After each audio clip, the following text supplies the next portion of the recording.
Zethkar stood before the massive viewing screen in the command center, watching the swirling patterns of hyperspace outside. The Velthari ship moved silently through the void, its advanced systems humming with quiet efficiency.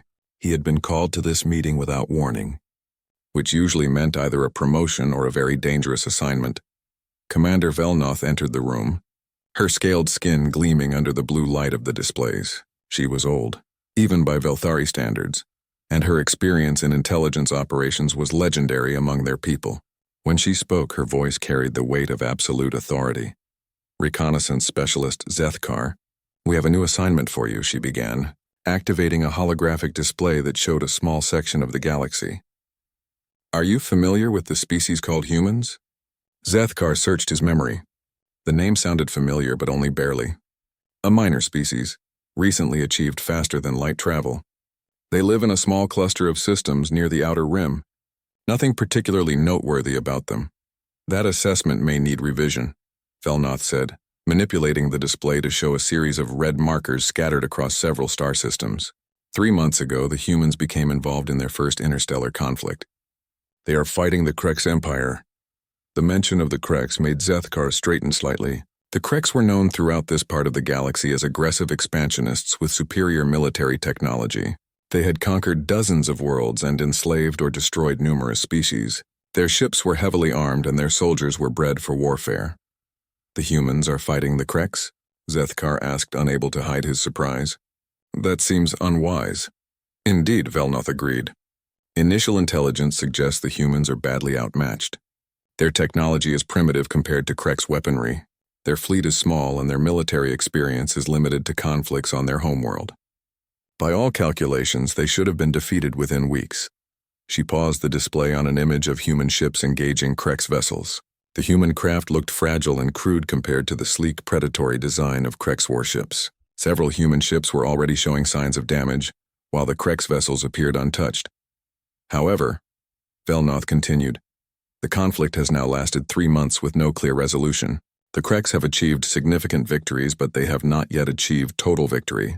This is unusual." Zethkar studied the tactical displays.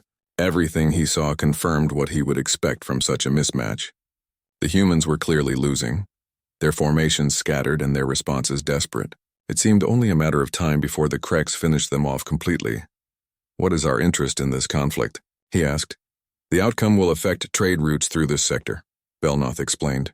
"If the Krex expand further, they may threaten our commercial interests. We need accurate intelligence on how quickly the humans will fall and what the Krex capabilities truly are after this conflict." She turned to face him directly. "Your mission is to infiltrate human space and observe their military operations. We need detailed reports on their tactics, their technology, and most importantly, their timeline for defeat. The collective needs to plan accordingly." Zethkar nodded. It sounded like a straightforward intelligence-gathering mission. "What assets will I have available?" "A stealth ship will deliver you to the frontier zones where the fighting is most intense. You will use standard camouflage technology to observe human forces without detection. The mission duration is expected to be short. Given the apparent trajectory of the conflict," Velnoth activated another display, showing a planet designated as Kepler 442b. The world appeared to be a standard terrestrial planet with a single large continent and several smaller landmasses. Red markers indicated recent combat activity. This world has a small human military outpost that has been actively engaged with Krex forces. It should provide an excellent observation point for human military behavior under pressure. The garrison is small enough that you can monitor their complete operations without risk of detection. The mission briefing continued for another hour, covering technical details and communication protocols.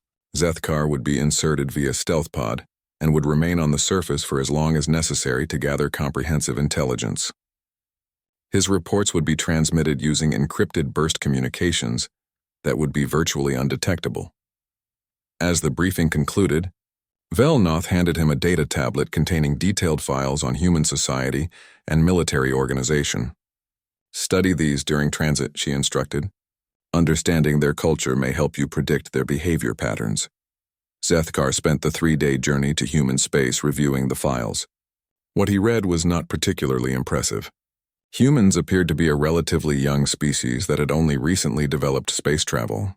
Their homeworld was divided into numerous political entities that had frequently engaged in warfare with each other. Their technology was advancing rapidly, but it still lagged significantly behind most spacefaring civilizations. Their military organization seemed fairly standard, with hierarchical command structures and specialized units. Their weapons technology was kinetic-based with some energy weapons, nothing that would pose a serious threat to advanced civilizations. Their ships were functional, but lacked the sophisticated defensive systems that more established species employed. Most interesting to Zethkar was their apparent tendency toward aggression. The files contained numerous examples of human conflicts throughout their history, showing a species that seemed remarkably willing to engage in warfare. However, these conflicts had all been against other humans using similar technology levels. Fighting against the Kreks would be an entirely different challenge. The stealth ship dropped Zethkar on Kepler 442b during the planet's night cycle. His insertion pod landed in a forested area, approximately 10 kilometers from the human outpost. The pod's advanced technology ensured that it left no detectable traces, and it would self-destruct once he was safely away from the landing site. Zethkar activated his camouflage systems and began the trek toward the human position. The technology rendered him effectively invisible to most detection methods, bending light and other radiation around his form. To any observers, he would appear as nothing more than a slight distortion in the air, easily dismissed as atmospheric interference. The human outpost was smaller than he had expected. According to his briefings, it housed fewer than 200 military personnel and perhaps 50 civilian support staff. The base itself consisted of several prefabricated structures surrounded by defensive walls and weapon emplacements. It looked functional but hardly impressive. Zethkar established his observation position on a ridge overlooking the outpost. From here, he could monitor all activities while remaining completely hidden. His equipment allowed him to intercept their communications and observe their daily routines in detail. The base commander appeared to be a human named Captain Jake Morrison, a middle-aged man with graying hair and a weathered face. His second-in-command was Lieutenant Amy Rodriguez, a younger woman who seemed to handle most of the tactical planning. The senior enlisted personnel included Sergeant Danny Clark, who managed the defensive positions, and several other specialists. During his first week of observation, Zethkar watched the humans go about their daily routines. They maintained their equipment, conducted training exercises, and prepared defensive positions with what appeared to be professional competence. Nothing he observed suggested anything unusual about their capabilities or methods. The humans seemed aware that they were in a dangerous situation. Their patrols were careful, and their defensive preparations were thorough. But they also seemed remarkably calm about their circumstances. Zethkar had observed other species under similar pressure, and they typically showed much more visible stress. At the end of his first week, Zethkar prepared his initial report. Everything he had observed confirmed the original assessment. The humans were a minor species facing impossible odds against a superior enemy. Their defeat appeared to be only a matter of time. He had no idea how wrong that assessment would prove to be. The attack came at dawn on Zethkar's 8th day of observation. The Kreks assault was everything he expected from a superior military force engaging an inferior enemy. 3 Kreks warships appeared in the planet's atmosphere, their dark hulls gleaming as they descended toward the human outpost. Zethkar activated his recording equipment and settled in to document what he assumed would be a quick and decisive victory. The Kreks ships were massive compared to anything the humans had on the ground. Their weapon systems were clearly visible along their hulls, and their approach showed the confidence of predators who knew their prey was trapped. The human response was immediate, but appeared hopeless. Air raid sirens wailed across the outpost as personnel ran to their defensive positions. The humans had several anti-aircraft weapons, but Zethkar's analysis showed they would be completely inadequate against Kreks armor and shielding. Captain Morrison's voice crackled over the communication channels, calm and professional despite the circumstances. All units to defensive positions. Fire control, you are authorized to engage as soon as targets are in range. Medical teams to emergency stations. Lieutenant Rodriguez was coordinating the evacuation of non-essential personnel to underground shelters. Her voice showed strain but no panic as she directed civilians to safety. while organizing the defensive response. Zethkar noted this as typical military professionalism, though he doubted it would matter much. The first exchange of fire confirmed his expectations. The human anti-aircraft weapons opened up as the Krek ships came into range, sending streams of projectiles and energy beams toward the approaching vessels. The weapons struck their targets but had no visible effect. The Krek shields absorbed the impacts without even flickering. The Krek's response was devastating. Energy beams lanced down from the ships, striking the human defensive positions with precise accuracy. Explosions bloomed across the outpost as weapons emplacements were destroyed one by one. The humans' defensive fire became sporadic as their positions were eliminated. Within minutes, 2 of the 3 human anti-aircraft positions were completely destroyed. The third position, commanded by Sergeant Clark, continued firing even as Krek's beams struck all around it. Zethkar watched Clark's team maintain their positions despite taking casualties, continuing to engage targets they couldn't possibly damage. Then something unexpected happened. Instead of pressing their attack to finish off the remaining defenses, the Krek ships began landing troops. Zethkar frowned as he watched the tactical display. The logical move would have been to continue the bombardment until all resistance was eliminated, then land unopposed. The reason for the Krek's decision became clear when Captain Morrison's next communication reached Zethkar's interceptors. Ground teams implement Plan Delta. All civilians are to be moved to the mining complex immediately. Engineering teams, you know what to do. Plan Delta was not in any of the human tactical manuals that Zethkar had studied. As he watched, small teams of humans began moving through the outpost in patterns that made no immediate sense. They were not retreating to defensive positions or attempting to engage the landing Krek's forces directly. Private Lisa Chen, a young woman from the engineering corps, was running between buildings carrying what appeared to be mining equipment. She moved with purpose despite the ongoing bombardment, stopping at specific locations to plant devices that Zethkar's sensors identified as improvised explosives. Corporal Rick Martinez was leading a group of civilians toward what appeared to be a processing facility near the mining operations. But instead of using the direct route, they were moving through a series of maintenance tunnels that would bring them close to where the Krek's troops were expected to land. Zethkar began to realize that the humans were not simply defending their positions. They were implementing some kind of alternative strategy that he did not understand. The movement patterns looked almost like they were preparing for guerrilla warfare, but that made no sense in a conventional military engagement. The Krek's ground forces landed in perfect formation, their powered armor gleaming as they advanced toward the outpost. They moved with the confidence of soldiers who had conquered dozens of worlds, their weapons ready but not particularly hurried. From their perspective, they were simply mopping up after a successful bombardment. The first surprise came when they reached the outer buildings of the outpost. Private Chen's improvised explosives detonated in sequence, not causing significant damage to the Krek's forces, but creating clouds of dust and debris that interfered with their sensors. The explosions also triggered automated systems that sealed blast doors and activated emergency lighting. As the Krek's forces advanced through the confusion, they found themselves funneled into specific corridors and passages. What had appeared to be random damage from the bombardment now revealed itself as carefully planned channeling. The humans had used their own defensive destruction to create a maze that forced the Krek's into predictable paths. Sergeant Clark's remaining anti-aircraft position suddenly changed targets, swiveling to engage the Krek's ground forces at point-blank range. The weapons that had been ineffective against the ship's shields proved devastating against infantry, even heavily armored Krek soldiers. The surprise attack eliminated an entire Krek squad before they could respond. But what shocked Zethkar most was what happened next. Instead of trying to hold their position, Clark's team immediately abandoned their weapons and melted away into the outpost's infrastructure. They had struck once and then vanished, leaving the Kreks with no target to retaliate against. Similar attacks began occurring throughout the outpost.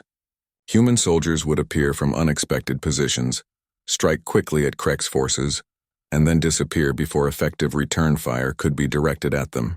They were using maintenance tunnels, service corridors, and even damaged buildings as concealment. Corporal Martinez emerged from an underground passage directly behind a Krek's advance team. His squad used close-range weapons to devastating effect, then scattered through multiple escape routes before the Kreks could organize a response. The attack lasted less than 30 seconds, but it eliminated half the Kreks team and forced the survivors to take defensive positions. The Kreks commander, identifiable by his enhanced armor and command equipment, began issuing new orders. Zethkar's translation systems picked up increasing frustration in the aliens' communications. The Kreks had expected to face desperate defenders in fixed positions, not an enemy that struck from everywhere and nowhere. As the battle continued, Zethkar began to understand the human strategy. They were not trying to win a conventional engagement. Instead, they were making the victory as costly as possible for the Kreks while preserving their own forces for continued resistance. Every Kreks advance came at a price, and every tactical success led to another ambush. The mining complex that the civilians had been evacuated to revealed another surprise. The facility had been converted into a fortress, with mining equipment repurposed as defensive weapons. Heavy machinery that normally moved ore was now positioned to crush Kreks forces, while industrial lasers designed for cutting rock were redirected against enemy armor. Captain Morrison's communications revealed the scope of the human planning. Phase 2 is complete. All teams report successful evacuation of priority personnel. Phase 3 authorization is granted for all units. Phase 3 appeared to involve abandoning the outpost entirely, but instead of a retreat, it was clearly a planned withdrawal that left behind numerous unpleasant surprises for the Kreks forces. Buildings that the humans evacuated subsequently exploded, collapsed, or filled with toxic gases from damaged industrial systems. By the end of the day, the Kreks had technically achieved victory. They controlled the outpost and had driven off the human defenders. But their casualties were far higher than anyone had expected. Their equipment was damaged from countless small attacks, and they now controlled a facility that had been systematically destroyed to deny them any strategic value. More importantly, the human forces had not been destroyed. They had withdrawn in good order to positions that would allow them to continue the fight. What should have been the end of resistance had instead become the beginning of a much more complicated conflict. Zethkar finished recording the day's events and began preparing his report. But as he reviewed the data, he found himself struggling to categorize what he had observed. The humans had lost the battle by any conventional measure, but they had somehow turned that loss into something that looked almost like a victory. For the first time since beginning his mission, Zethkar felt a sense of unease about his assignment. 2 weeks after the fall of the outpost, Zethkar had relocated his observation position to follow the continuing conflict. What he discovered challenged everything he thought he understood about warfare. The humans had not retreated to lick their wounds or prepare for inevitable defeat. Instead, they had transformed the entire region into a battlefield where conventional military doctrine seemed meaningless. Captain Morrison had established a new command center in an abandoned mining facility deep in the mountain range. From there, he coordinated operations that bore no resemblance to standard military tactics. The humans had divided into small teams that operated independently, striking at Kreks positions with seemingly random timing and methods.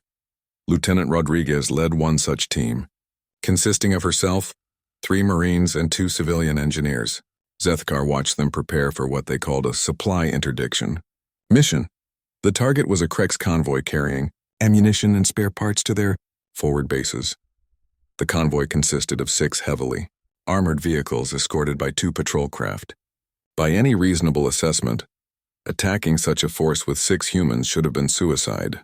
The Kreks vehicles were designed to withstand heavy weapons, and their escorts could provide air support against any ground-based threat. Rodriguez's team set up their ambush in a narrow canyon that the convoy would have to traverse. But instead of positioning themselves to attack the vehicles directly, they focused on the environment around the convoy route. 2 of the engineers spent hours placing charges at specific points along the canyon walls, while the Marines established firing positions that offered quick escape routes rather than good defensive cover. When the convoy entered the canyon, the humans did not immediately attack. They waited until the vehicles were at the precise center of the passage, then triggered their explosives. But the charges were not aimed at the convoy itself. Instead, they brought down sections of the canyon wall, creating obstacles that trapped the convoy in a confined space while filling the air with dust and debris. The Kreks' response was swift and professional. The escort craft moved to provide air support, while the convoy vehicles activated their defensive systems. Soldiers began dismounting to clear the obstacles and establish security perimeters. Everything proceeded according to standard Krex military doctrine. That was when the real attack began. Rodriguez's team had positioned themselves not to engage the convoy, but to attack the Krex soldiers once they left their vehicles. Using weapons improvised from mining equipment, they struck at the dismounted troops with devastating effectiveness. Industrial cutting tools designed for ore processing proved capable of penetrating Krex personal armor. The attack lasted less than 2 minutes before the humans vanished into prepared escape routes. The Krex found themselves in control of a blocked canyon with significant casualties and damaged equipment, while their attackers had simply disappeared. Clearing the obstacles and treating the wounded would take hours, during which the convoy would be vulnerable to additional attacks. Zethkar observed similar operations throughout the region. Sergeant Clark led raids against Krex communication arrays, using knowledge of local terrain to approach undetected and withdraw before reinforcements could arrive. His targets were carefully chosen to disrupt Krex coordination without triggering massive retaliation. Private Chen had become something like a ghost, appearing in Krex-controlled areas to sabotage equipment and disappear before anyone realized she had been there. Her specialty was turning Krex technology against itself, modifying captured devices to malfunction at critical moments or provide false information to their operators. But what disturbed Zethkar most was the involvement of civilians in these operations. The distinction between military personnel and non-combatants had effectively disappeared.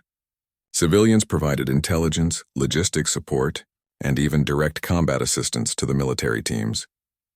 He watched a middle-aged woman named Kate Williams, who had been a civilian medic at the outpost, treating wounded from both sides in an underground medical facility, but she was also providing detailed information about Krex patrol, patterns and equipment vulnerabilities that she observed while treating captured enemies.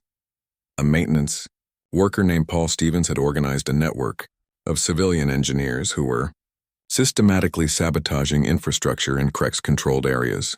They would repair damage during the day, while secretly installing delayed failure devices that would cause critical systems to malfunction weeks later. The Krex forces found themselves dealing with an enemy they could not identify or locate. Every victory was temporary because the humans simply melted away and struck elsewhere. Every occupied position required constant vigilance because attacks could come from any direction at any time. More troubling for the Krex was the psychological impact of this unconventional warfare.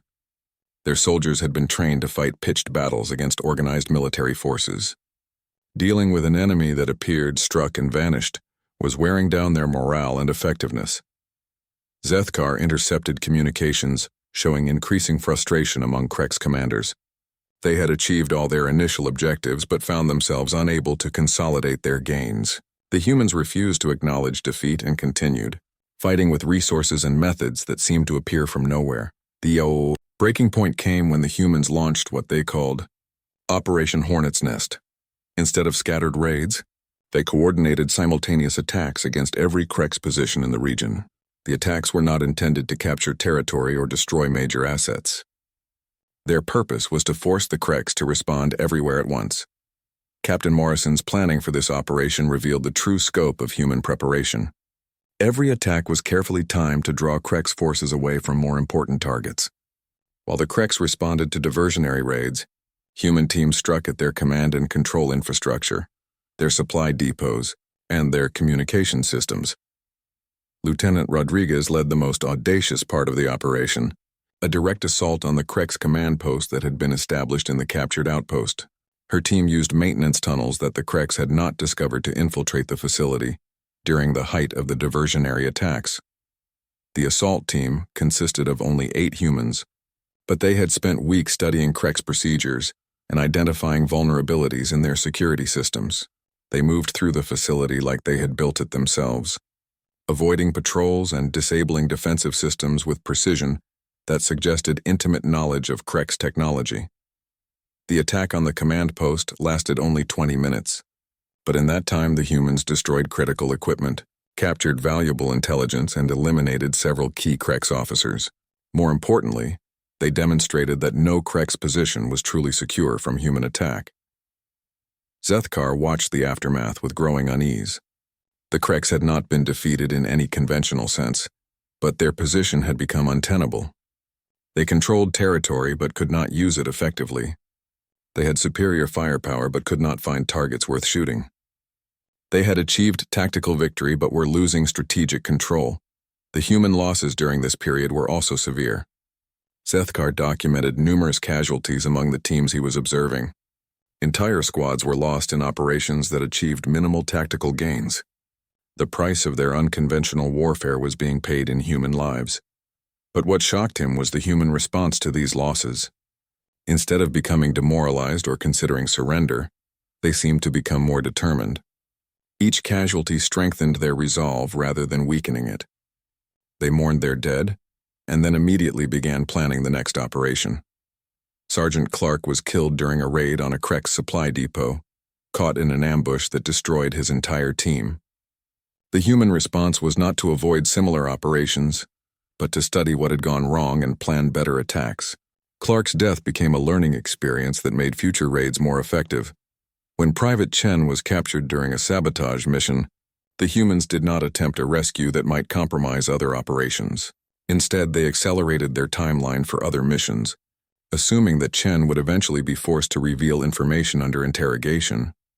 This cold calculation combined with emotional commitment created a fighting force unlike anything in Zethkar's experience. The humans fought with the tactical flexibility of guerrilla forces, but maintained the discipline and organization of regular military units. They accepted casualties that would break most species while somehow maintaining their operational effectiveness. As Zethkar prepared his next report to the collective, he found himself struggling to explain what he was observing. The humans were clearly losing by any conventional measure, but they were also clearly not defeated. They had created a new form of warfare that made conventional victory meaningless. For the first time in his career, Zethkar began to question whether his mission parameters were adequate for the situation he was documenting. The arrival of Krek's reinforcements should have ended human resistance within days. Zethkar watched 3 additional warships enter the system, carrying fresh troops and heavy equipment designed to crush insurgencies.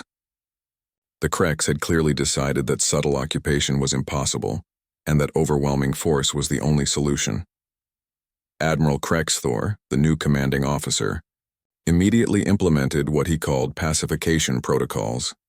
These involved systematic destruction of any infrastructure that could support human resistance, mass detention of civilians suspected of collaboration, and the establishment of secure zones that isolated human populations from their fighters.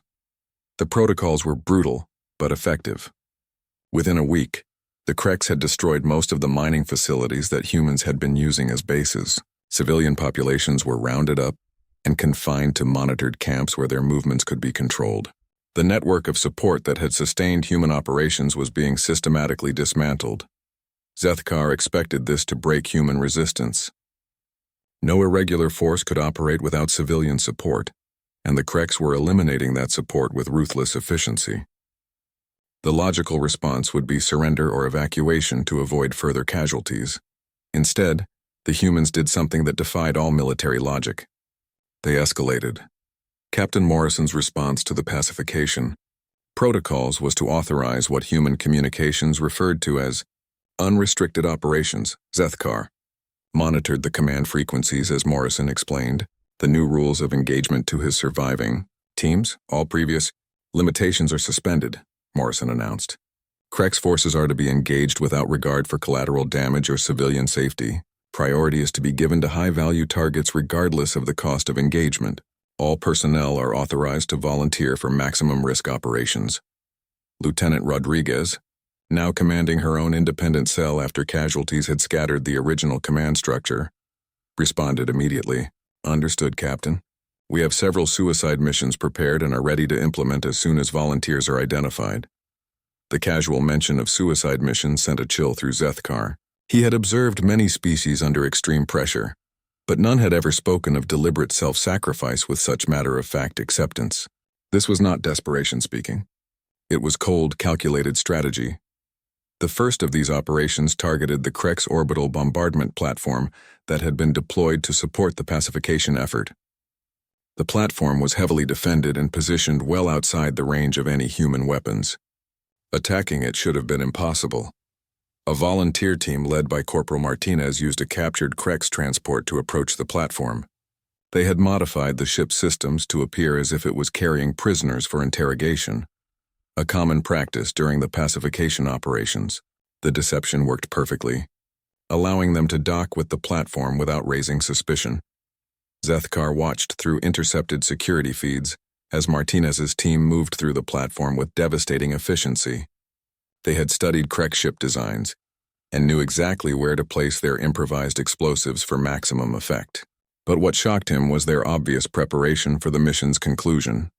None of the team members carried equipment for escape or extraction. Their communications gear was set to transmit only, providing intelligence to other human forces but not receiving evacuation instructions. They moved through the platform like they were already dead, focused entirely on completing their mission rather than surviving it. The team reached the platform's reactor core and began setting charges. Krex security forces had by now realized what was happening and were converging on their position. Martinez's final transmission was a detailed technical report on the platform's vulnerabilities, delivered in the same calm tone he might have used for a routine equipment inspection. The platform's destruction eliminated the Krex ability to provide orbital fire support, but the cost was the entire assault team. No humans survived the mission. Zethkar found himself disturbed not just by the sacrifice but by the human willingness to treat such sacrifice as a routine tactical decision. Similar operations followed in rapid succession. Teams of humans volunteered for missions that had no possibility of survival, striking at targets that conventional tactics could never reach. They attacked heavily defended positions by walking into them with concealed explosives. They destroyed critical equipment by deliberately triggering overloads that would kill anyone nearby. Dr. Helen Carter, the civilian medic who had been treating wounded from all sides, volunteered for a mission to infiltrate a Krex medical facility. Her objective was not to rescue prisoners or gather intelligence, but to contaminate medical supplies with a virus that would disable Krex forces throughout the region. Carter approached the facility openly, presenting herself as a medical volunteer offering to treat Krex wounded. Her reputation for neutrality and medical skill had reached even the Krex commanders, who allowed her access to their medical facilities. She spent 3 days treating injured soldiers while systematically introducing biological agents into their medical systems. When the contamination was discovered, Carter made no attempt to escape. She calmly explained to her captors exactly what she had done and why, providing technical details that would help them develop countermeasures. Then she activated a failsafe device that had been implanted in her medical equipment, killing herself before she could be interrogated for information about other human operations. The biological attack that Carter initiated disabled nearly 40% of Krex forces in the region. The humans had weaponized mercy itself, turning their reputation for medical neutrality into a strategic advantage. But the cost was the life of a woman who had dedicated herself to saving lives. What horrified Zethkar most was not the tactical success of these operations, but the human attitude toward them. There was no celebration of victory, no glorification of sacrifice. The humans mourned their dead and then immediately began planning the next mission. They treated suicidal heroism as a normal part of military planning. Private Tony Garcia led a team that infiltrated a Krex detention camp where human civilians were being held. The mission was not a rescue operation but an assassination, targeting Krex officers who were implementing the pacification protocols. The team spent weeks preparing, studying guard rotations and security procedures. When they struck, Garcia's team eliminated their targets with surgical precision. But they also triggered explosions that brought down large sections of the camp, killing Krex guards and human prisoners alike. The team had calculated that the strategic value of eliminating key Krex personnel outweighed the cost in civilian lives. Garcia himself was captured alive during the operation. Zethkar monitored his interrogation through intercepted Krex communications. Under torture, Garcia provided false information that led Krex forces into carefully prepared ambushes. Even while being tortured to death, He continued fighting by turning his own suffering into a weapon against his enemies. The psychological impact on Krek's forces was devastating. They found themselves facing an enemy that treated death as a tactical tool, rather than something to be avoided. Every engagement carried the possibility that humans would escalate, beyond any reasonable limit, turning minor skirmishes into catastrophic confrontations. Admiral Krexthor's communications revealed growing concern about the sustainability of the occupation. His forces were taking casualties at an unsustainable rate, not from conventional combat, but from human willingness to trade lives at ratios that made no strategic sense. A single human would die to kill one Krek soldier, making every engagement a net loss for the supposedly superior. The breaking point came when Captain Morrison himself volunteered for what the humans called the final operation. Intelligence indicated that Admiral Krexthor would be personally inspecting forward positions, providing an opportunity to eliminate the entire Krek's command structure with a single strike.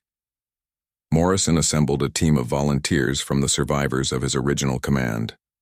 Lieutenant Rodriguez, Sergeant Clark's replacement named Bobby Wright, Engineer Lisa Chen, and 6 other humans prepared for a mission that had one objective: get close enough to Krexthor to detonate a nuclear device that would eliminate him and his entire staff. The weapon was improvised from mining equipment and reactor components. Crude but devastatingly effective, the team would have to carry it through Krek's security and position it precisely to ensure maximum casualties among enemy leadership. Survival was not part of the mission parameters. Zethkar watched the final preparations with a mixture of fascination and horror. These humans were calmly preparing to vaporize themselves in order to kill their enemies. They discussed technical details and tactical considerations with the same professional demeanor they might use for routine equipment maintenance. As Morrison's team moved toward their target, Zethkar realized he was witnessing something that had no parallel in his understanding of warfare.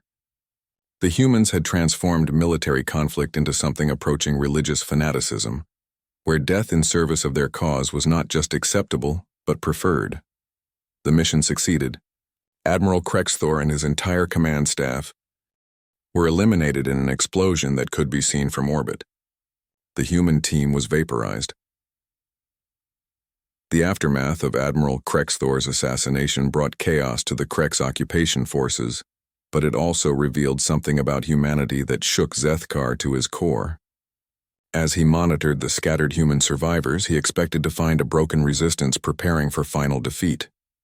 Instead, he discovered that the death of their leadership had somehow freed the humans from their last restraints. Lieutenant Amy Rodriguez had survived the command structure's destruction and found herself the senior ranking officer of the human forces.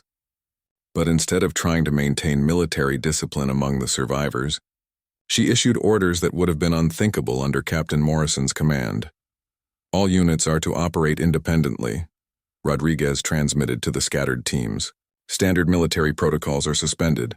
You are authorized to use any means necessary to continue operations. There are no forbidden targets and no unacceptable casualties. Zethkar listened to this transmission with growing dread. Military forces that abandoned their command structure and moral constraints typically devolved into chaos or surrendered. The humans seemed to be transforming into something else entirely. The first indication of this transformation came when Corporal Lisa Chen, now leading her own independent cell, initiated what she called Project Sanctuary. Instead of targeting military objectives, her team began systematically attacking Krek's medical facilities, supply depots, and communication centers. But their methods had evolved beyond conventional sabotage. Chen's team had learned to think like their enemies. They studied Krek's psychology and cultural patterns, then designed attacks that would have maximum psychological impact. When they struck a Krek's medical station, they didn't simply destroy it.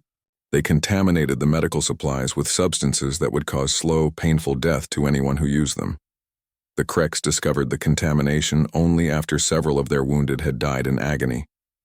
The psychological impact on their medical personnel was devastating. Krek's medics began to fear their own equipment, unsure whether any supply had been compromised by human sabotage. But what horrified Zethkar was what happened next. When Krek's forces retaliated by executing human civilians suspected of supporting the resistance, Chen's response was to escalate beyond anything previously seen in the conflict. Her team infiltrated a Krex prison facility where both human and alien prisoners of war were held. Instead of attempting a rescue, they introduced a biological agent into the facility's air system. The agent was designed to be lethal to Krex physiology, but harmless to most other species. Within hours, every Krex guard and administrator in the facility was dead. The prisoners, both human and alien, were freed to carry news of the attack to their respective forces, but Chen had also left behind detailed documentation explaining exactly how the biological weapon worked and how it could be replicated. The message was clear. The humans had developed weapons that could target specific species with surgical precision. Any Krex facility could be sterilized of Krex personnel while leaving others unharmed. The implications for the wider war were staggering. Zethkar watched similar operations unfold throughout the region. Sergeant Bobby Wright, Clark's replacement, led raids that went beyond military objectives to target Krex cultural and religious sites. He had studied Krex society extensively and knew that destroying certain ceremonial objects would cause psychological trauma, far exceeding their material value. Wright's teams would infiltrate Krex bases not to steal weapons or gather intelligence, but to desecrate religious artifacts and leave behind messages written in Krex sacred languages. The content of these messages was designed to maximize cultural offense while demonstrating intimate knowledge of Krex society. The psychological warfare was devastating. Krex soldiers found themselves fighting an enemy that understood their deepest fears and cultural taboos. Every human attack carried symbolic meaning that went far beyond the physical damage inflicted, but the humans also continued their tradition of making no distinction between combatants and non-combatants when it came to their own forces. Dr. Kate Williams, who had been treating wounded from all sides, volunteered for a mission that would require her to pose as a refugee seeking Krex protection. Williams spent weeks establishing her cover identity, allowing herself to be processed through Krex detention systems, while gathering intelligence on their interrogation methods and security procedures. When she finally revealed herself, it was to deliver a bioweapon directly to a gathering of senior Krex officials. The weapon was hidden in her own body, engineered to activate when her vital signs indicated she was under extreme stress. Williams triggered the device during a Krex interrogation, killing herself and everyone in the room while simultaneously transmitting the information. She had gathered to other human forces. The Krex found themselves facing an enemy that had weaponized every aspect of their own humanity. Their compassion became a delivery system for biological weapons. Their knowledge became a tool for psychological warfare. Their willingness to die became a force multiplier that made every human contact potentially lethal. What disturbed Zethkar most was the systematic nature of these transformations. The humans had not simply abandoned their principles in desperate fury. They had carefully analyzed their own moral constraints and deliberately weaponized their abandonment of those constraints. Private Tony Garcia's younger brother, a civilian named Carlos Garcia, volunteered for a mission that involved posing as a medical researcher interested in studying Krex physiology. He spent months gaining the trust of Krex medical personnel, providing genuine medical assistance while secretly gathering detailed biological information. When Garcia finally revealed his true purpose, it was to demonstrate that the humans had developed detailed knowledge of Krex anatomy sufficient to create weapons tailored to their specific vulnerabilities. He killed the Krex medical team using techniques that would be painless to most species but agonizing to Krex physiology. But Garcia also left behind complete medical records showing how he had developed these techniques. The documentation was thorough enough that any human with basic medical training could replicate his methods. The humans had turned murder into a teachable skill set. The psychological impact on Krex forces was compounded by their growing realization that the humans were not simply fighting for their own survival. Intelligence intercepts revealed that human forces were coordinating with other species that had grievances against the Krex Empire. Lieutenant Rodriguez had made contact with refugee populations from worlds that the Krex had previously conquered. She was not just sharing human resistance techniques with these groups. She was teaching them how to adapt human methods to their own physiological and cultural characteristics.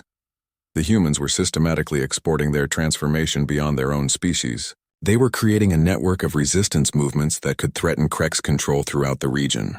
What had begun as a minor colonial war was evolving into a threat to the entire Krek's empire. Zethkar monitored communications between Rodriguez and representatives of the Tekmai, a species that had been enslaved by the Kreks decades earlier. Rodriguez was providing detailed plans for uprising operations, while the Tekmai shared intelligence about Krek's fleet movements and supply lines. The collaboration was not limited to tactical cooperation. The humans were teaching other species how to think like they thought, how to abandon conventional limitations and embrace total warfare. They were creating a philosophical virus that could spread throughout the galaxy. Engineer Paul Stevens, working with a team of mixed human and alien refugees, developed new weapon systems that combined human tactical thinking with alien technology. The results were devices that could penetrate Krek's defenses in ways that neither species could have achieved independently. But Stevens also ensured that the technology was documented and distributed to resistance cells throughout Krek's controlled space. The humans were not hoarding their innovations. They were spreading them as widely as possible to maximize the threat to their enemies. The final horror came when Zethkar realized what the humans were ultimately trying to achieve. They were not fighting to win their war against the Kreks. They were fighting to ensure that the Kreks could never win another war against anyone.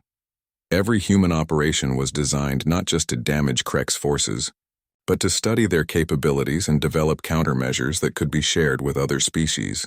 The humans were conducting a systematic analysis of Krek's military doctrine while simultaneously demonstrating the effectiveness of resistance, techniques that could be used by any oppressed population.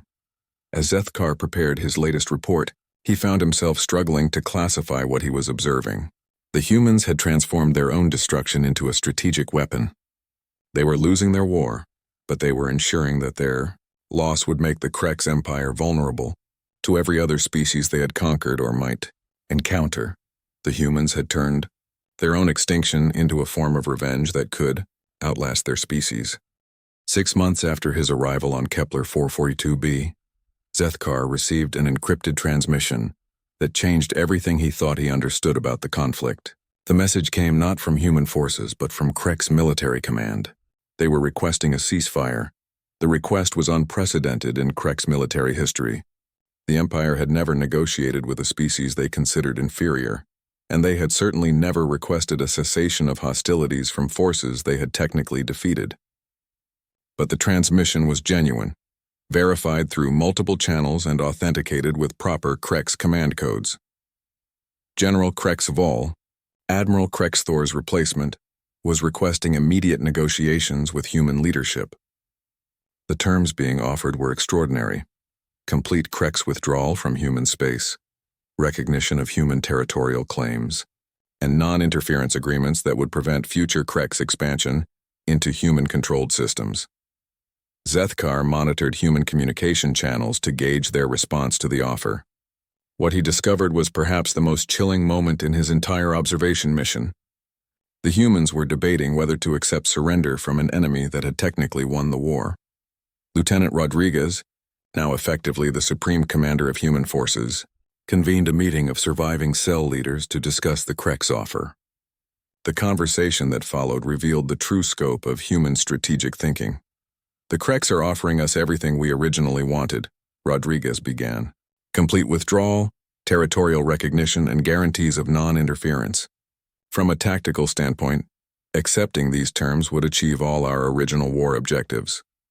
Sergeant Wright responded with concerns that demonstrated how fundamentally the humans had changed. "The question is whether accepting their surrender serves our long-term strategic interests. We've invested significant resources in developing resistance capabilities and establishing networks with other oppressed species." Engineer Stevens raised the most disturbing point. "If we accept Krek's surrender now, we lose the opportunity to complete our intelligence gathering on their military capabilities. We also lose the justification for continued resistance operations that could benefit other species fighting Kreks. Occupation." The humans were discussing whether to reject enemy surrender in order to continue a war that had already cost them millions of casualties. They were treating their own suffering as a strategic resource that should not be wasted on premature peace. Dr. Williams, participating in the meeting via encrypted transmission from her position deep in Krek's territory, provided the medical perspective. Our biological warfare programs are showing significant progress. We're developing pathogens that could potentially eliminate Krek's breeding capabilities entirely. Accepting ceasefire now would prevent us from completing these weapons. The casual discussion of genocide as a research project sent chills through Zethkar's monitoring equipment. The humans were not just considering continuing the war. They were considering escalating it to levels that would threaten the existence of the entire Krek species.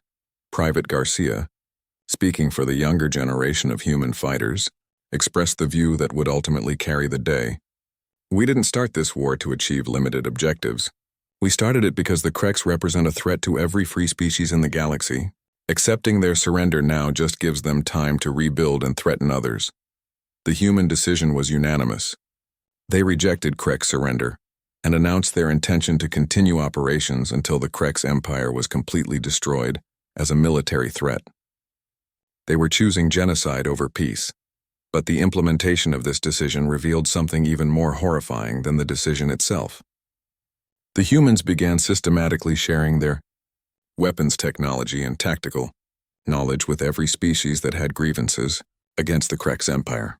Rodriguez personally negotiated agreements with the Tekmai, the Silthari, and a dozen other species that had suffered under Krek's occupation.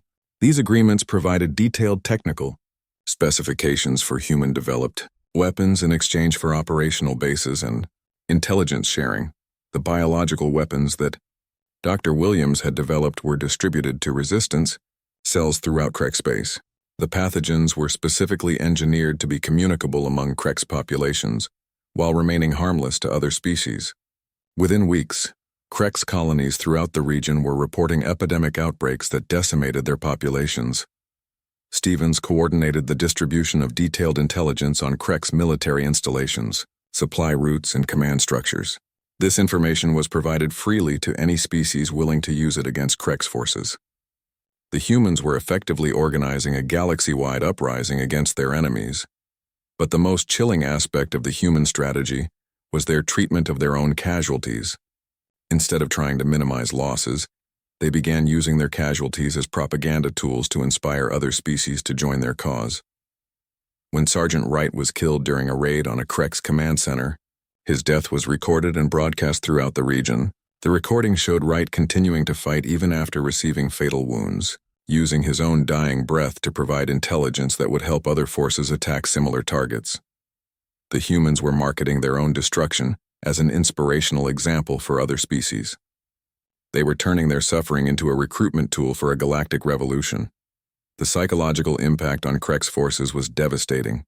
They found themselves fighting an enemy that had transformed every aspect of warfare into something unrecognizable. Victory became meaningless because the humans redefined success in terms that made conventional military triumph impossible. General Kregsvall's communications revealed the growing desperation of Krek's leadership.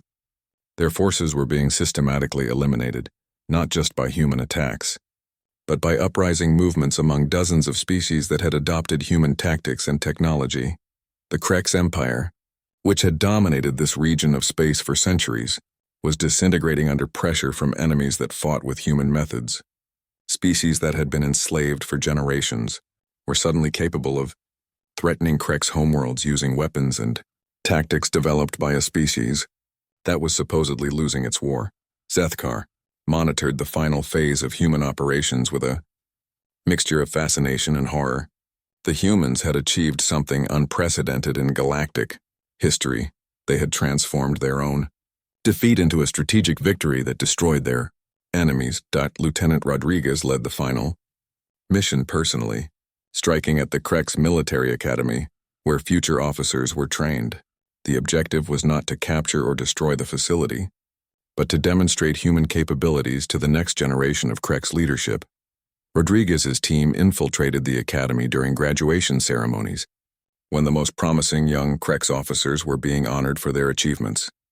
Instead of killing them, the humans delivered a presentation that detailed every Krek's military secret they had discovered and every countermeasure they had developed.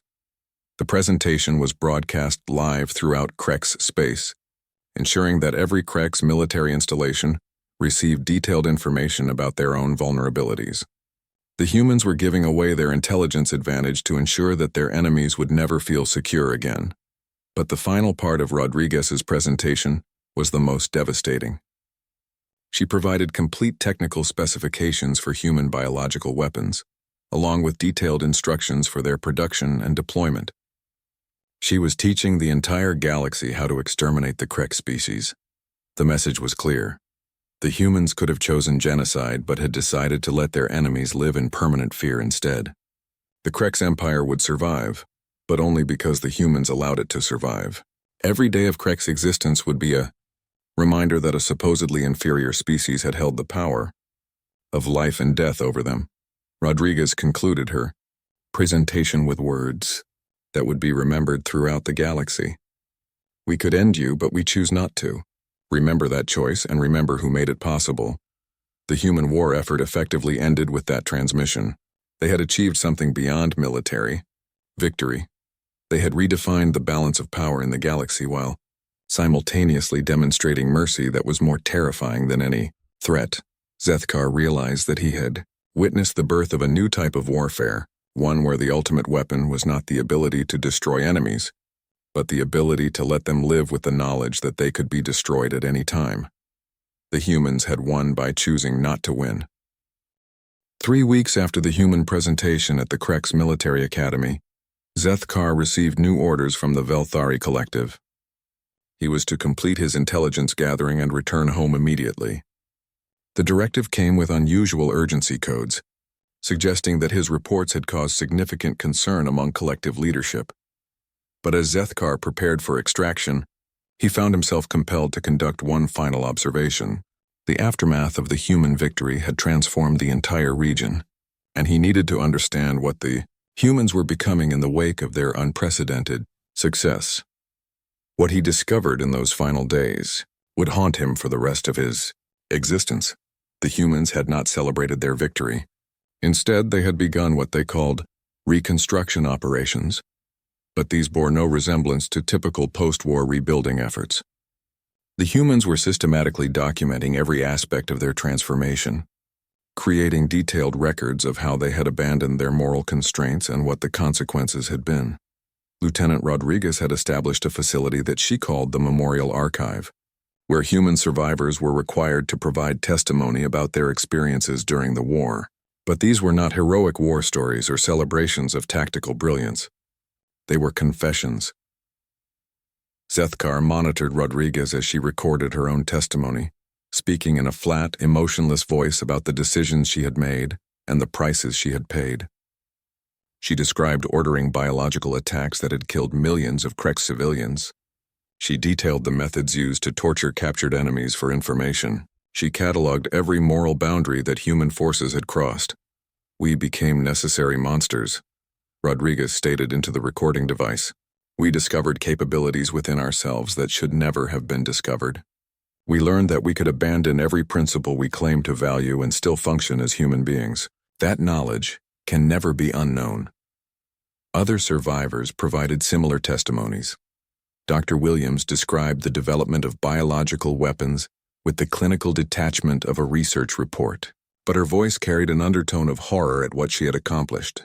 Engineer Stevens documented the systematic sharing of weapons technology that had made genocide possible on a galactic scale. But the most disturbing testimonies came from the youngest survivors, humans who had been civilians before the war began. They spoke about how easily they had adapted to violence, how naturally they had embraced tactics that their pre-war selves would have found unthinkable. Private Carlos Garcia, barely 20 years old, described participating in missions that involved the deliberate torture of prisoners to extract information. He spoke about these actions with the same tone he might use to describe routine maintenance tasks, but his eyes showed the psychological damage that such normalization had caused. "The hardest part is not that we did these things," Garcia said during his testimony. "The hardest part is that we got good at them. We discovered talents for cruelty that we never knew we possessed. We learned to enjoy the fear in our enemies' eyes." Zethkar realized that the Memorial Archive was not just a historical record. It was a form of psychological quarantine. an attempt to contain the knowledge of what humans were capable of becoming. The survivors were documenting their transformation not as a source of pride, but as a warning. But the warning was also a weapon. Every species in the galaxy would eventually learn about the Memorial Archive and its contents. They would understand that humans had deliberately chosen to become monsters and had documented the process for future reference. The psychological impact would be devastating. The humans had created the ultimate deterrent, the knowledge that they possessed detailed instructions for abandoning their humanity, and that they were psychologically capable of following those instructions. Any species that threatened human interests would have to consider the possibility that they were triggering another transformation. As Zethkar continued his observations, he discovered that the humans were implementing what they called stability protocols.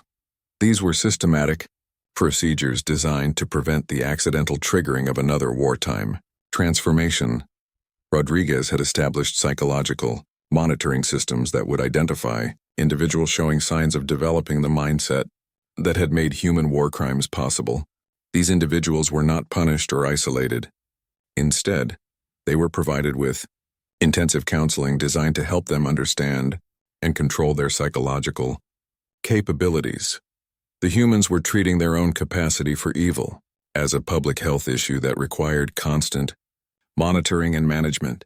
They had accepted that the potential for monstrous behavior was now a permanent part of human psychology, and they were taking systematic steps to prevent its accidental activation. But the stability protocols also included preparations for deliberate activation. Hidden throughout human space were facilities that contained detailed plans for rapid militarization in the event of external threats. The humans had created the infrastructure necessary to transform their entire civilization into a war machine within weeks of perceiving a serious threat. Dr. Williams had established research facilities that maintained samples of the biological weapons developed during the war. These samples were stored under multiple security protocols, but they could be rapidly reproduced and deployed if human survival was threatened. The humans had preserved their capacity for genocide while taking steps to prevent its accidental use. Engineer Stevens had created manufacturing systems that could rapidly convert civilian infrastructure into weapons production facilities. The plans were distributed throughout human space, ensuring that no single attack could eliminate human military capabilities. The humans had made their entire civilization into a potential weapon. But what horrified Zethkar most was the human attitude toward these preparations. They spoke about their capacity for total warfare, with the same matter-of-fact tone they used for discussing weather patterns. The ability to commit genocide had become a routine part of human strategic planning. Young humans were educated about their species' capabilities from an early age. Children learned about the war not as a heroic struggle, but as a case study in what humans could become when threatened. They were taught to recognize the psychological signs that preceded their species' transformation into something monstrous. Zethkar observed classes where human children, some barely 10 years old, discussed biological warfare tactics with the same casual interest they might show for ancient history. They were being prepared to inherit a civilization that had documented its own capacity for evil and preserved the means to repeat it. The education system included detailed instruction in the moral philosophy that the humans had developed to justify their actions during the war. Children learned about the circumstances under which abandoning ethical constraints became not just acceptable, but necessary for species survival. These philosophical frameworks were disturbing in their sophistication. The humans had not simply acted from desperation. They had developed coherent logical systems that could justify any action taken in defense of human interests. They had created moral flexibility as a survival trait. As Zethkar prepared to leave human space, he attended a ceremony that would provide his final insight into what the humans had become. The ceremony was held to commemorate the end of the war, but it was unlike any victory celebration he had ever observed. The humans gathered not to celebrate their triumph, but to mourn what they had lost. They spoke about the innocents that had died during the war, the moral certainties that had been abandoned, and the psychological damage that could never be fully healed. Lieutenant Rodriguez delivered the primary address, speaking to an audience of survivors and families of the dead. Her words would echo in Zethkar's mind for the rest of his life. "We won this war by becoming something we never wanted to be," Rodriguez said. "We discovered that we could survive anything, including the loss of our own humanity. That knowledge is both our greatest strength and our most terrible burden." She paused, looking out over the assembled crowd of humans who had learned to embrace monstrous behavior as a survival tool. "We will carry this knowledge forever," Rodriguez continued. "We will teach it to our children and preserve it for future generations. Not because we are proud of what we became, but because forgetting would be the greatest betrayal of those who died to teach us these lessons." The ceremony concluded with a moment of silence that was observed not for the dead, but for the innocents that had been sacrificed to ensure human survival. The humans were mourning their own transformation into something that could threaten the existence of entire species. As Zethkar's extraction ship arrived to take him home, he realized that he had witnessed something unprecedented in galactic history. The humans had consciously evolved beyond their original nature, documenting the process and preserving the capability for future use. They had become a species that could choose to become monsters, and had made that choice a matter of public record. Every other species in the galaxy would have to live with the knowledge that humans possessed both the capability and the willingness to abandon all moral constraints when threatened. The humans had created a form of deterrent based not on the threat of destruction, but on the threat of their own transformation. They had made their Zethkar sat in his private quarters aboard the Velthari intelligence vessel, staring at the completed report that lay before him. 300 pages of detailed observations, tactical analysis, and strategic assessments, months of careful documentation about human military capabilities, their political structures, and their technological developments. Everything that the collective had requested and more, but he could not bring himself to transmit it. The report contained information that would fundamentally change how the Velthari collective viewed humanity and their place in galactic politics. It documented capabilities that defied conventional understanding of species development and strategic thinking. Most importantly, it revealed a species that had consciously chosen to preserve their capacity for unlimited violence as a permanent aspect of their civilization. Commander, Velnoth had requested regular updates during his mission, and Zethkar had provided them. But those updates had focused on tactical observations and immediate military developments. They had not conveyed the deeper implications of what he had witnessed. Now faced with filing his comprehensive final report, Zethkar found himself paralyzed by the magnitude of what he had learned. The humans were not simply another species with advanced military capabilities. They had become something unprecedented in galactic history, a species that had deliberately documented their own transformation into monsters, and preserved the means to repeat that transformation whenever necessary.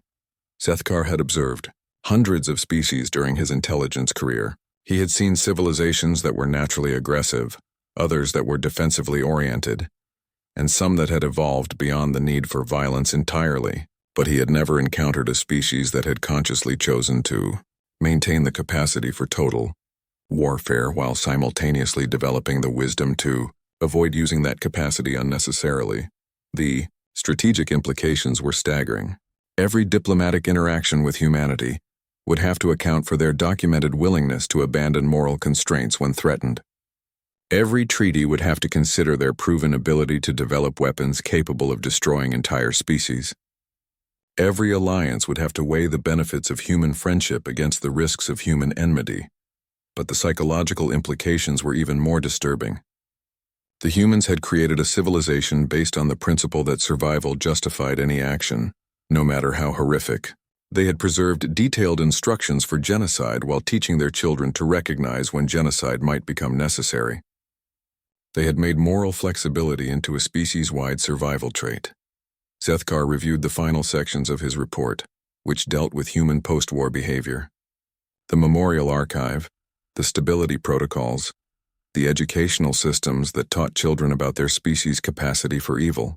Every aspect of human civilization had been redesigned to accommodate the knowledge of what they could become when threatened. The humans had solved the fundamental problem of maintaining a peaceful civilization while preserving the capability for total warfare. They had created psychological and institutional mechanisms that allowed them to remain human most of the time, while retaining the ability to become something else when necessary. But in solving that problem, they had created a new type of threat that the galaxy had never faced before. The humans were not aggressive expansionists like the Krex Empire. They were not defensive isolationists concerned only with their own territory. They were something entirely new, a species that could choose to become a galactic threat, and had documented the process for future reference. Zeth Kar's report included detailed analysis of human weapons technology, but he realized that the weapons were not the real threat. The real threat was the human mindset that could justify using those weapons without limitation when survival was at stake. The humans had weaponized their own psychology. He thought about the conversations he had monitored between human survivors, their matter-of-fact discussions of biological warfare and psychological manipulation. They spoke about genocide with the same tone they used for discussing agricultural planning. The normalization of ultimate violence was perhaps their most terrifying achievement. The report also documented human relationships with other species during and after the war. The humans had not simply fought for their own survival. They had created a network of alliances based on shared knowledge of how to destroy common enemies. They had exported their transformation to other species, making it possible for previously helpless civilizations to threaten established powers. The humans had essentially democratized the capability for total warfare. They had taken weapons and tactics that had previously been available only to advanced civilizations and made them accessible to any species willing to embrace human methods. The balance of power in the galaxy had been permanently altered, but what disturbed Zeth Kar most was the human attitude toward their own transformation. They showed no pride in their accomplishments, no satisfaction in their victory over the Krex Empire. Instead, they treated their capabilities as a necessary burden that had to be carefully managed to prevent accidental catastrophe. The humans understood exactly what they had become, and they were horrified by it. But they had chosen to preserve their monstrous capabilities rather than abandon them, because they understood that the galaxy contained threats that might require monstrous responses. They had made a conscious decision to remain dangerous for the greater good. Zeth Kar realized that filing his report would force the Velthari collective to confront impossible choices. They could attempt to contain human expansion through military action, but the report documented why such action would likely fail catastrophically. They could try to isolate humanity diplomatically, but the humans had already established alliances that made isolation impossible, or they could accept humanity as a permanent factor in galactic politics and learn to coexist with a species that had preserved the capability to destroy any civilization that threatened them. But that choice would require the collective to fundamentally restructure their understanding of interspecies relations. The report contained detailed recommendations for dealing with humanity, but Zeth Kar knew that those recommendations would terrify collective leadership. He was essentially advising his superiors to treat humans as they would treat a natural disaster, something that could not be controlled or defeated, only avoided or carefully managed. He had documented a species that had transformed their own destruction into a strategic advantage. The humans had lost their war in every conventional sense, but they had used that loss to gain something more valuable than victory: the knowledge that they could survive anything, including the loss of their own humanity. As Zeth Kar sat in his quarters, he realized that filing the report would effectively end his career in intelligence. No commanding officer wanted to receive analysis that concluded their civilization was helpless against a potential threat. No political leader wanted to hear that. Their military capabilities were meaningless against an enemy that had documented its willingness to abandon all moral constraints. But not filing the report would be a betrayal of his oath as an intelligence officer. The collective needed to understand what humanity had become, even if that understanding was too terrible to accept. They needed to know that the galaxy now contained a species that had consciously chosen to preserve its capacity for unlimited violence. Zeth Kar made his decision. He sealed the complete report in a classified file that would remain in his personal records, but would not be transmitted to collective command. Instead, he prepared a sanitized summary that focused on human military capabilities, without revealing the psychological and philosophical frameworks that made those capabilities truly dangerous. The summary report recommended that humanity be classified as a diplomatically protected species with restrictions on collective military operations in human space. The classification would prevent accidental conflicts, while avoiding the need to explain why such conflicts should be avoided. But Zethkar also prepared a sealed file containing the complete truth about humanity, to be opened only in the event of his death, or if the collective found itself in direct conflict with human forces. The file contained detailed instructions for immediate withdrawal from any engagement with humanity, along with recommendations for negotiating whatever terms the humans demanded. As he prepared the final transmission, Zethkar reflected on the personal cost of his mission. He had gained knowledge that would haunt him for the rest of his life. He understood that the galaxy contained a species capable of conscious, documented evil, and that knowledge would color every future interaction he had with other civilizations. The humans had created the ultimate deterrent by making their own capacity for monstrous behavior a matter of public record. Every species that learned about human capabilities would have to consider the possibility that threatening human interest might trigger another transformation. The humans had made their own documented evil into a strategic weapon. Zethkar transmitted the sanitized report to Collective Command and received acknowledgement within hours. His mission was officially complete, and he was authorized to return to regular duties.